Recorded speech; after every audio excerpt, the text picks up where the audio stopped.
Assalamualaikum warahmatullahi wabarakatuh.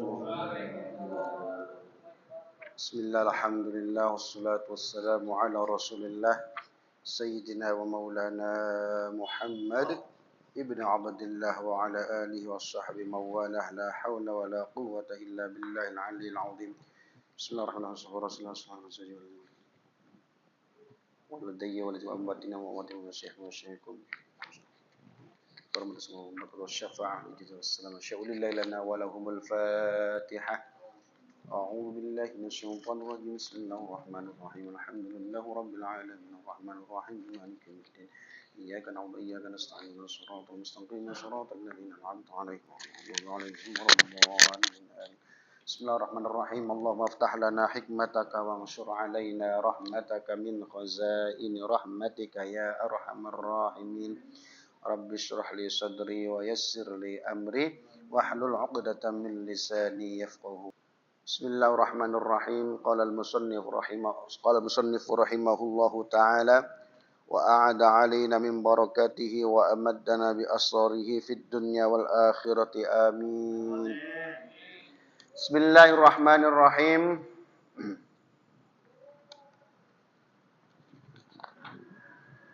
Jadi ringkasan istri-istri Nabi Sallallahu Alaihi Wasallam, nama-namanya adalah pertama Sayyidah Khadijah binti Khuwailid radhiyallahu anha wa ardhaha, kemudian Zainab binti Khuzaimah, ya.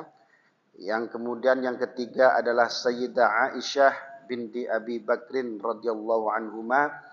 Kemudian yang keempatnya adalah Sayyidah Hafsah bintul Khattab radhiyallahu anha wa ardhaha. Kemudian 1, 2, 3, 4. Yang kelima adalah Saudah binti Zam'ah.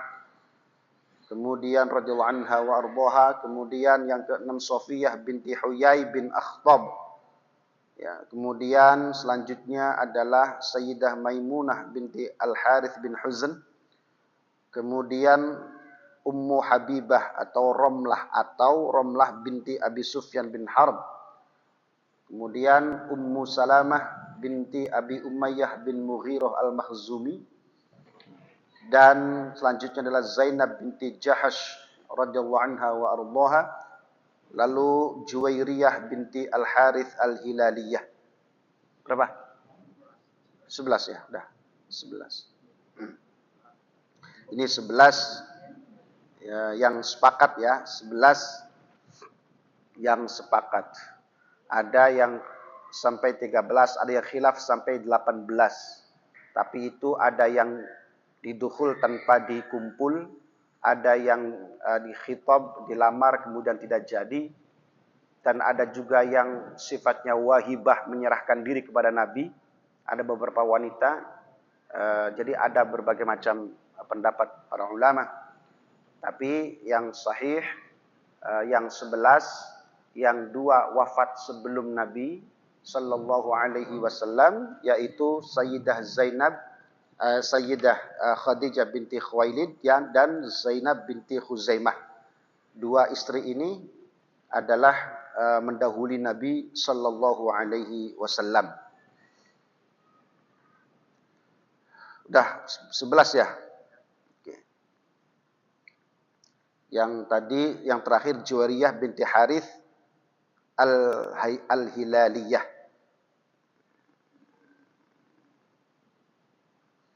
Yang dinikahi oleh Nabi sallallahu alaihi wasallam.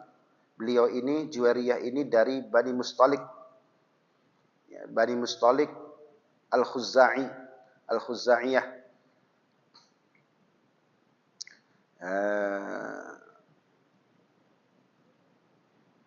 Dinikah oleh Nabi Shallallahu Alaihi Wasallam pada usia 20 tahun.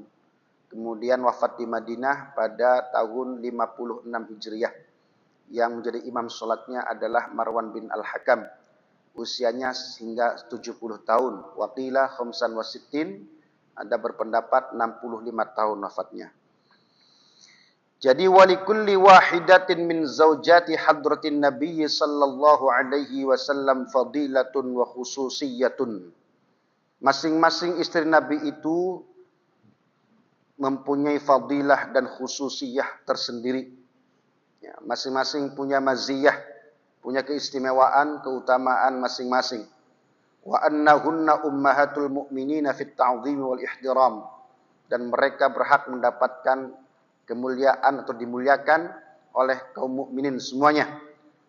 Kemudian wa tahrimun nikah hatta 'alal anbiya as-sabiqin wa umammi'an Rasulullah sallallahu alaihi wasallam ila kafatin nas. Haram dinikahi setelah wafatnya Nabi sallallahu alaihi wasallam. Kalau kita kan umatnya ini kan kalau meninggal seorang istri meninggal atau seorang suami meninggalkan istri-istri kan bisa dinikah oleh orang lain. Ya. Kalau Rasulullah sallallahu alaihi wasallam haram dinikah.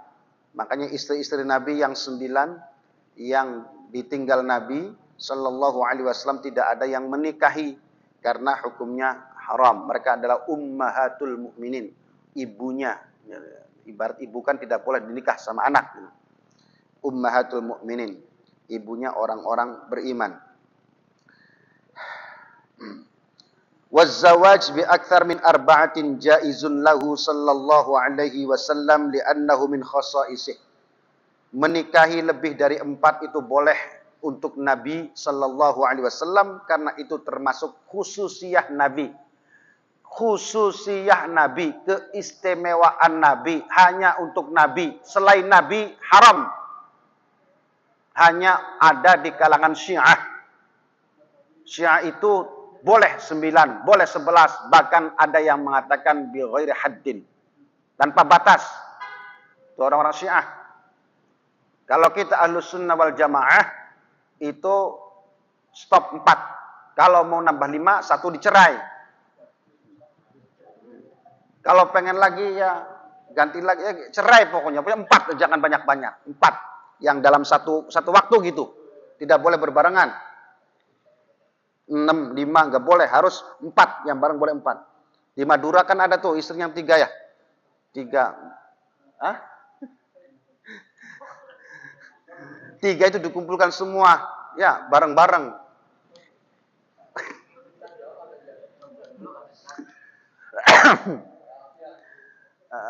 Tapi ya tidak boleh satu rumah, Pak. Kalau bisa dipisah rumah-rumah karena Nabi itu pisah-pisah rumahnya. Di Tangerang ada seorang kiai masih muda, rambutnya jenggot. Saya pernah sowan berapa kali di situ di Tangerang. Itu istrinya 2, tapi satu rumah, hanya beda kamar saja. Kalau bisa jangan dipisah. Itu mah satu rumah. Ya nggak tahu ya bagaimana satu rumah loh Pak. Kalau gilir ya saya itu ya monggo. Aduh gimana ya satu rumah. Tapi saya keluar dari pesantren itu setelah saya tahu bagaimana sesatnya. Saya anggap sesat. Tadinya saya nggak anggap sesat. Sesat dalam pendidikannya. Perlu saya ceritakan, karena memang zaman akhir nih Pak, akan ada ujian cobaan bagi kita orang beriman ini kepada setan-setan yang berwujud manusia yang diserupakan menjadi orang yang hebat. Saya dulu masuk ke pesantren itu awal pertama kali di Jakarta Selatan. Masya Allah, itu kiai masih muda. Santrinya terbatas. Ada 25-an. Selawat nariyah kalau malam Rebo 4.444. Saya waktu itu ditugaskan untuk membaca Quran 3 hari 1 khataman. Waktu itu saya masih belum mengetahui seutuhnya. Saya Masya Allah saya ikut ngaji. Ceramah itu sampai semalaman Masya Allah.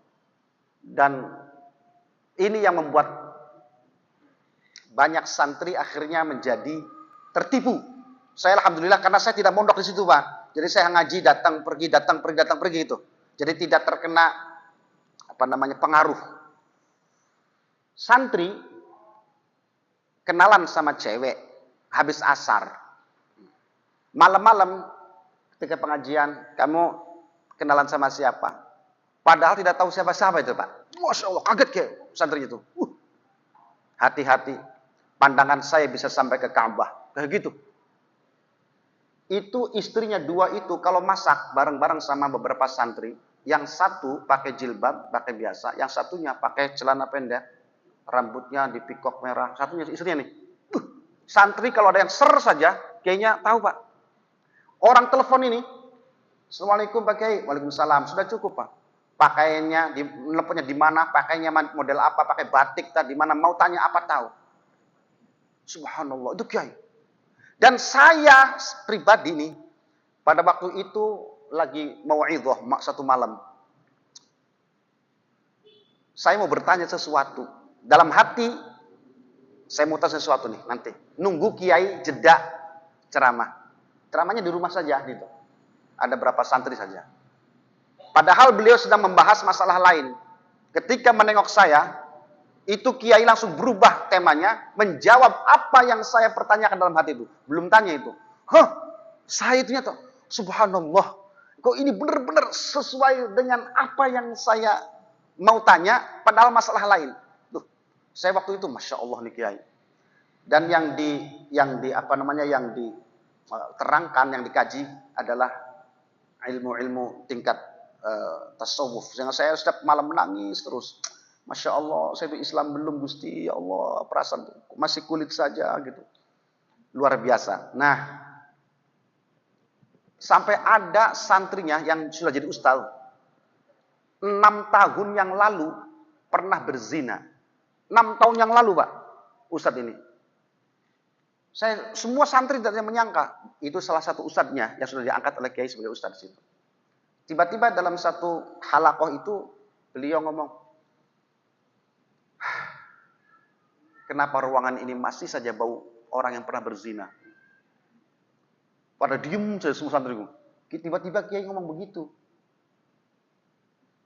Ada di antara kalian yang pernah berzina? Langsung tiba-tiba satu orang, ustadz itu Pak, ngajarnya di Bekasi itu. Dia di situ ngajar di mana-mana, nangis. Ya Allah Kiai, itu sudah 6 tahun yang lalu. Sudah diakui, saya sudah bertobat. Tapi baunya masih ada. Kamu benar berzina. Betul ya, baunya masih ada. Taubatmu belum diterima oleh Allah, kayak gitu. Terus bertobat, terus istighfar, terus mengisi dengan amal soleh. Jadi memang subhanallah di waktu itu jamaahnya, saumnya, sunnahnya, zikirnya terus. Dan semua orang didekatkan kepada Allah Subhanahu wa taala. Maksiat total, jangan sampai. Pokoknya waktu itu saya betul-betul menemukan ilmu baru yang dimana saya di pesantren tanya syariah, tiba-tiba di sini Masya Allah saya kotor amat. Yang diambil semua dari Ihya Ulumuddin, kitab-kitabnya. Jadi kitab-kitab tasawuf. Sehingga saya merasa selama ini hanya casing dalam beragama. Saya hanya menjalankan ritual formalitas, tapi hati saya tidak pernah tunduk kepada Allah. Hati saya penuh ambisi duniawi. Hati saya selalu ke dunia. Ketika saya ngaji di situ, subhanallah, saya itu, ya Allah Gusti, saya itu belum Islam, ya Allah. Mohon ampun, sampai segitunya. Nah, kita terpincut semua Pak. Ada di antara murid-murid yang sudah diangkat jadi ustaz, hafal Quran. Ahli kitab, pernah menjadi lurah pesantren Galibungu. Ahli baca kitab gundul nih, kayak baca Quran. Wah, saknya alimnya. Tapi kesirep, percaya, tunduk di situ. Satu ketika, salah satu ustadz nih yang ada di situ ngomong sama saya, Ustadz, kita keluar dari situ. Kenapa? Itu pesantren sesat, perguruan sesat. Ada apa tuh? Masya Allah. Coba sekarang Anda ke pondok, temui ustadz ini dan ustadz ini. Ramadan nih Pak. Sekalian ambil helm saya yang dipinjam oleh ustadz itu. Oke? Oke. Ramadan, saya datang ke pondok itu. Ke samping pesantrennya, salah seorang ustaz, hafil Quran Pak, hafil Quran. Istrinya seorang syarifah, Habib dari kalangan Habib. Hafil Quran, suaranya, saya nggak perlu saya kasih tahu namanya. Masya Allah, orang tawadhu, orang hati alim, hafal Quran. Sampai masuk ke situ, Assalamualaikum, salam. Ustaz, woi Ustaz Wadi, tal. Duduk. Terus dia ambil rokok, ngerokok. Ngerokok. Terus minum dia, minum biasa. Saya tanya, Ramadan itu? Ramadan. Saya tanya, Ustaz, sakit? Enggak, sehat. Kok minum di depan? Saya tahu sendiri soalnya mat di kok minum Ustaz? Kok rokok? Saya puasa. Wallahi saya puasa. Gitu. Saya diem, ya Allah, kalau Ustadz Fuad dan yang lain yang belum diangkat oleh kiai masuk ke makom khawas, tidak diperbolehkan. Santri semua puasa biasa. Tapi kami ada beberapa 3 orang yang diangkat oleh Mbah Yai, makomnya naik ke level makom khawas. Jadi makan minum itu adalah puasanya makom awam. Kalau naik ke makom khawas, puasanya beda. Puasanya menahan mata, hati, jiwa, semua dipersembahkan kepada Allah. Jadi kalau puasa awamnya tidak boleh maksiat zahir, maksiat batin, tidak boleh. Itu makom khawas. Jadi bukan makan minum. Makan minum itu makom awam itu. Kalau makom khawas sudah meninggalkan maksiat mata, hati, pikiran, semuanya dibuang. Semua untuk diingat kepada Allah. Itu makom khawas, kata dia. Belum lagi nanti makomil khawasil khawas. Ada lagi tingkat lebih tinggi lagi nih.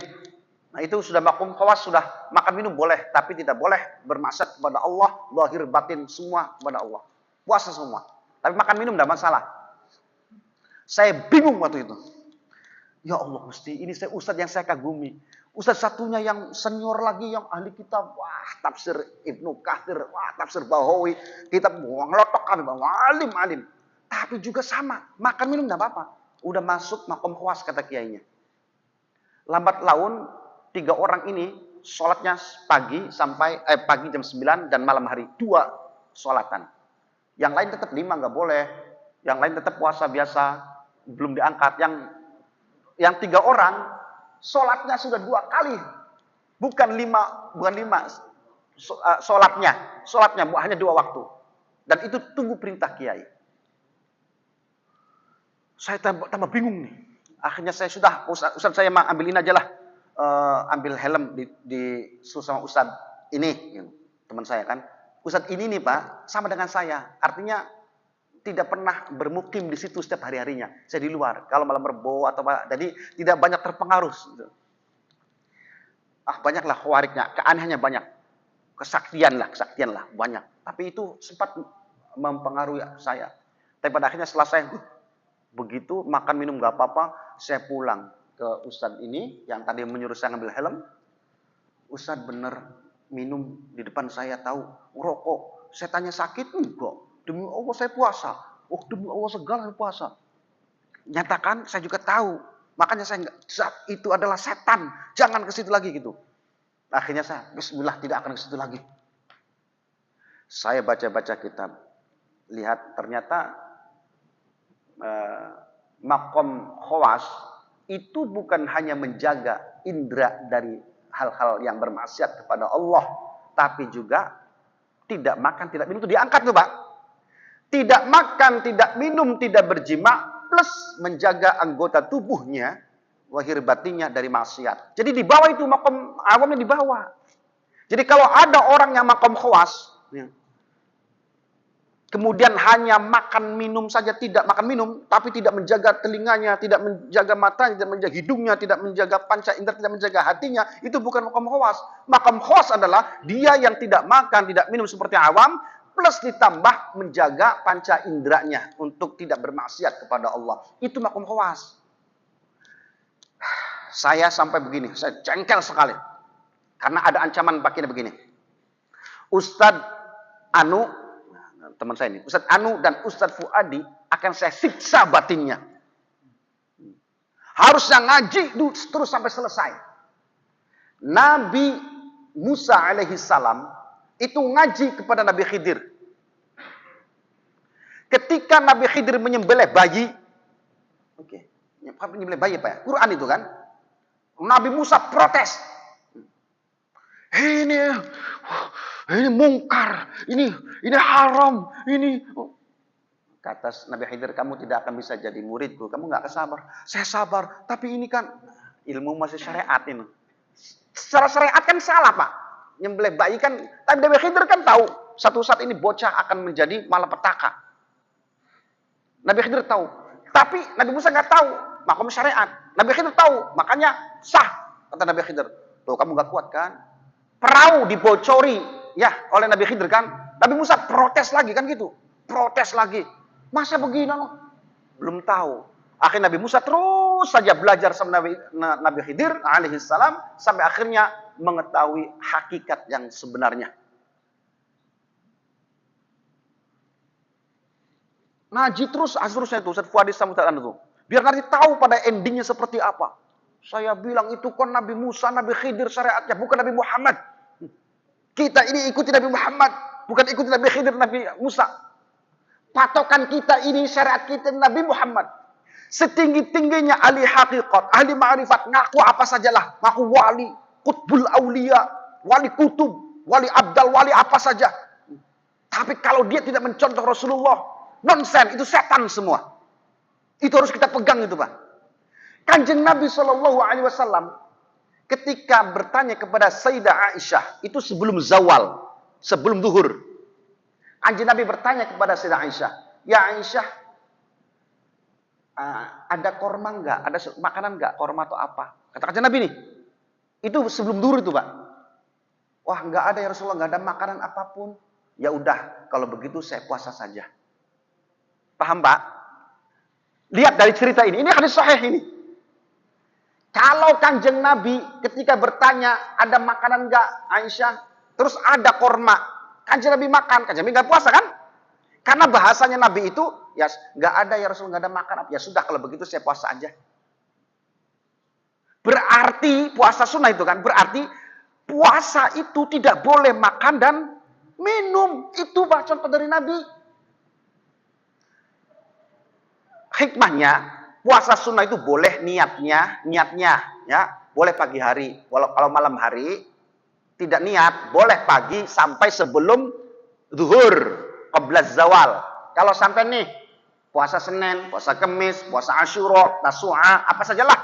Puasa sunnah. Malamnya lupa ingat. Ya, tapi sebelum zuhur sampai ingat nih, jam 8, 9, 10, 11. Oh iya, ini hari Senin. Saya niat puasa. Dari asal dia dari subuh belum makan apa-apa. Kalau udah makan nasi goreng, udah makan apa ya. Jadi kalau dari subuh, sebelum subuh ya, sudah tidak makan minum sampai sebelum zuhur baru ingat bahwa ini hari Senin, bahwa ini hari Kamis. Oh iya, saya lupa niat puasa. Puasa aja deh. Kan belum makan apa-apa nih. Boleh sah begitu tuh, boleh. Itu yang sunnah. Kalau yang wajib kan tidak boleh, ya, tidak boleh. Nah, Nabi andaikan ada kurma pasti beliau tidak puasa. Tapi ketika Sayyidah Aisyah jawabnya, tidak ada makan ya Rasulullah, ya sudah kalau begitu saya puasa. Itu berarti menunjukkan bahwa makan minum itu membatalkan puasa. Paham ya? Membatalkan puasa. Ini yang kita tiru adalah Nabi Sallallahu Alaihi Wasallam, uswah kita yang membawa syariat. Syariat kita itu Nabi Muhammad, bukan Nabi Khidir, bukan Nabi Musa. Itu katanya nanti tahu ilmu Nabi Musa, Nabi Khidir. Kayak umatnya siapa kita? Kita umatnya Rasulullah, nyontoh Rasulullah gitu. Harusnya kan begitu. Laqad kana lakum fi Rasulillahi Itu kan begitu. Uswah kanjeng Nabi itu. Ya di situ, bukan Nabi Khidir, bukan Nabi Musa. Laqad kana lakum fi Rasulillahi uswatun hasanah. لمن كان يرجو الله واليوم الآخر وذكر الله كثيرا. Jadi kita uswahnya kanjeng Nabi. Makanya qul in kuntum tuhibbunallaha fattabi'uni. Kalau kamu mencintai Allah, tuhibbunallaha fattabi', ikut aku. Ya kita sekali-kali ikut Nabi.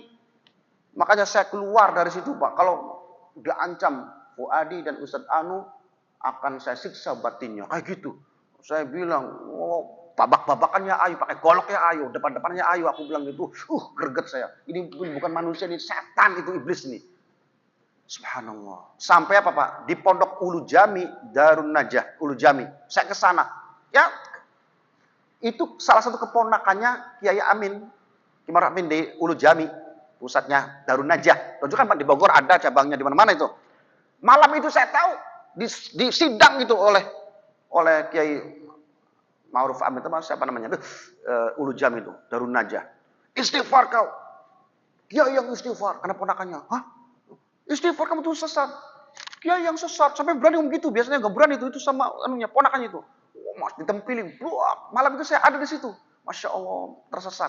Waktu itu dia laporkan ke Metro Jaya, Polda Metro Jaya Pak.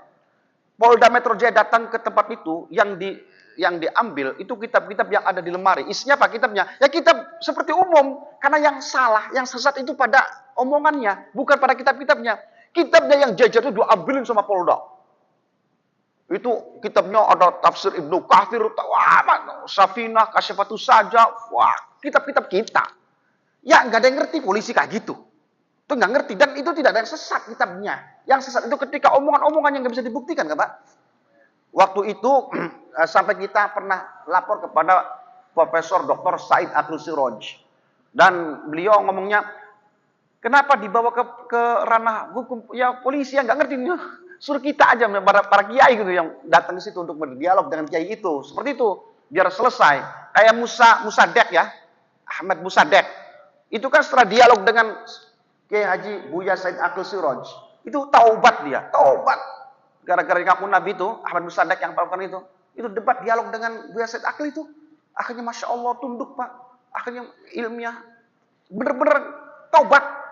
Akhirnya dia suruh bertobat seluruh pengikutnya bertobat, Ahmad Musaddak gitu. Itu dialog dengan kiai, dengan Buya Said Akhil Siraj. Akhirnya kalah dan bertobat. Harusnya orang seperti itu didialogkan dengan para ulama, bukan ke Polda, digeruduk Pak itu pesantrennya. Bener, diambil kitab-kitabnya sebagai barang bukti. Barang bukti apa? Wong kitab dibaca kitab umum semua, bener semua. Hati-hati, zaman akhir seperti itu ya. Ada orang kiai, Masya Allah, alim ya, tapi ya kalau nggak sesuai dengan Nabi, jangan ikut. Makanya kiai saya di Qmar Kempek itu, kalau ada orang nih bisa nyembur, atau nyembur Pak, subuk, hebat, sakti, bisa ngilang, bisa terbang, bisa apa. Tapi lihat sholatnya bener nggak kayak Rasulullah nggak? Kalau nggak bener sudah jadi itu setan. Zaman akhir akan banyak orang bersorban, akan banyak orang bener fasih, ahli doa, tapi syariat yang nggak becus, nggak kayak Nabi, itu memang sengaja Allah kirimkan untuk menguji iman kita. Hati-hati, zaman akhir akan banyak seperti itu. Sekarang para dukun dengan kiai apa bedanya? Mirip-mirip saja. Dukun saja, bismillahirrahmanirrahim, pakai kopi pakai apa? Dukun isinya apa? Hati-hati. Ya Allah, akidahnya yang kuat, pegang syariat yang kuat, ikut Nabi yang kuat. Jangan yang aneh-aneh, jangan aneh-aneh. Ya Allah. Dah. Waz-zawaju bi aktsar min arba'ati jaiz lahu sallallahu alaihi wasallam li anna min khasaisihi. Kama anna min khasaisihi aidan aqdun bila syuhudin wala waliyyin. Nih, salah satu khususiyah Nabi adalah menikah akad tanpa saksi dan tanpa wali. Ini Pak, ini khususiyah Nabi nih. Kita umatnya tidak boleh. Umatnya tidak boleh. Nabi boleh menikah bila syuhudin wala waliyin. Itu kanjeng Nabi. Khususiyah namanya. Spesialisasi untuk Nabi. Orang sholat nih, dipanggil Nabi. Zaman Nabi ini ada nih. Hei fulan, wajib. Ya kanjeng Nabi, memberhentikan sholatnya. Itu Quran yang mengatakan begitu. Itu spesial untuk Nabi. Kalau dia di salam Nabi, di sunnah Nabi lagi sholat, berhenti. Itu khususnya Nabi. Lah kita kan nggak boleh tuh. Ada orang sholat gitu. Terus, kenapa diem aja? Nggak boleh kan ngobrol sama orang yang di sholat. Kajian Nabi boleh. Itu khususnya Nabi. Umat yang tidak, nggak boleh. Orang Syiah, saya punya teman orang Syiah. Nikahnya apa? Nikahnya di tempat wisata. Siapa walinya? Pangeran. Gitu. Tapi mahar wajib. Mahar itu wajib. Memang kayak kita wajib, bukan rukun ya. Berduaan di tempat wisata. Syiah, perempuannya ahlu sunnah. Cowoknya Syiah, nikah secara Syiah. Aduh, ya Allah Gusti. Enggak ada saksi, enggak ada wali. Semua saksi adalah Allah. Wali adalah Allah. Masya Allah Gusti. Sampai kemudian jadi janda punya anak satu. Janda punya satu, pisah, cerai. Masya Allah, ingat aja Pak. Si perempuan itu bilang sama saya, Ustadz, saya ini kan janda, punya anak satu nih. Orang banyak ngomong, itu anak haram, anak jadah, anak haram. Saya tidak merasa bahwa ini adalah haram. Saya nikah resmi, tapi cara Syiah gitu. Cara Syiah. Jadi saya tidak mau anak saya ini anak haram, anak jadah. Karena saya nikah secara resmi melalui aliran Syiah, ikut suaminya. Sekarang udah cerai kan? Dan saya ingin kembali ke Ahlus Sunnah. Tolong nanti ajari saya, bimbing saya agar saya bisa kembali ke Ahlus Sunnah. Saya masih gamang. Karena apa? Karena banyak didoktrin oleh aliran Syiah suaminya, mantan suaminya. Itu saya dulu tahun 2099 sampai tahun 2001 di Tegal. Saya hidup di Tegal. Dia pernah ngomong gini, kalau Ustadz mau nikah, saya ketiga keempat bolehlah. Wah, saya masih bocah waktu tahun 2000. Itu masih dulu, Pak. Jadi dia gamang mau ke Ahlus Sunnah, tidak ada yang membimbing siapa kira-kira yang bisa. Saya itu sudah nggak kesana, nggak kesini, nggak Syiah dan ke Sunni kayak gitu. Tapi punya anak satu. Itu Syiah tanpa wali. Kalau Nabi bila syuhudin wala walin sah, itu khususiyah Nabi Sallallahu Alaihi Wasallam. Termasuk istrinya banyak, itu adalah khususiyah Nabi. Umatnya haram hanya 4 saja. Nah kalau diterangkan hadisnya banyak tuh tentang 4 nih. Nah sekarang begini. Wa'tarada ba'dul mustasyriqin al-haqidin min al-yahudi wan nasara al-musyrikin ala ta'addudi zawjatihi sallallahu alaihi wasallam wa tahimuhu bi annahu kana rajulan syahwaniyan wa hasya lillah ay yakuna kadzalik fa innahu laysa lidafi'in syahwaniyin bal lihikamin.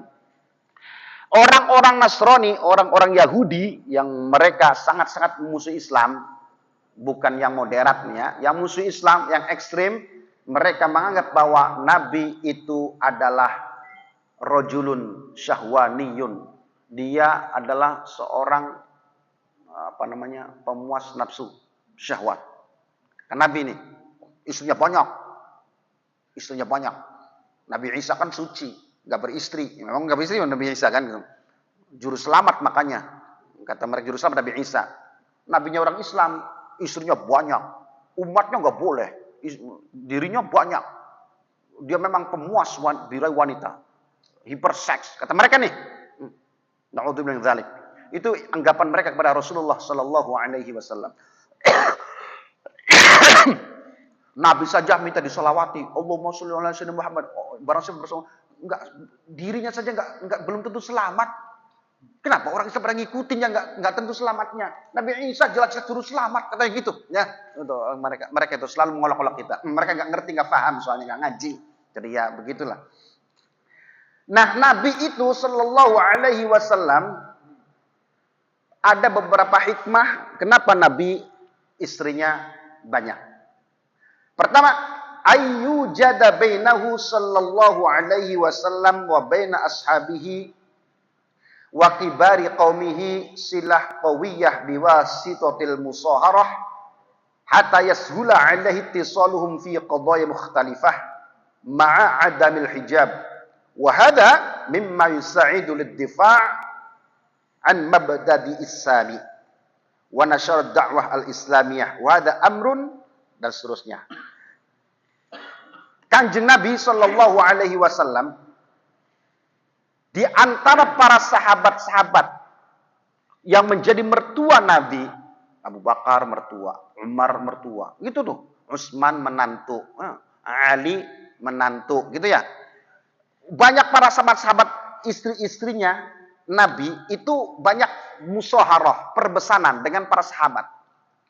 Karena ada efisiensi dakwah, silah qawiyah, supaya ada saling hubungan yang mengikat kekuatan silah dengan perantaraan perbesanan tadi, sehingga komunikasi dakwah kemudian tidak adanya hijab di antara mereka itu gampang untuk melancarkan dakwah Nabi Shallallahu Alaihi Wasallam.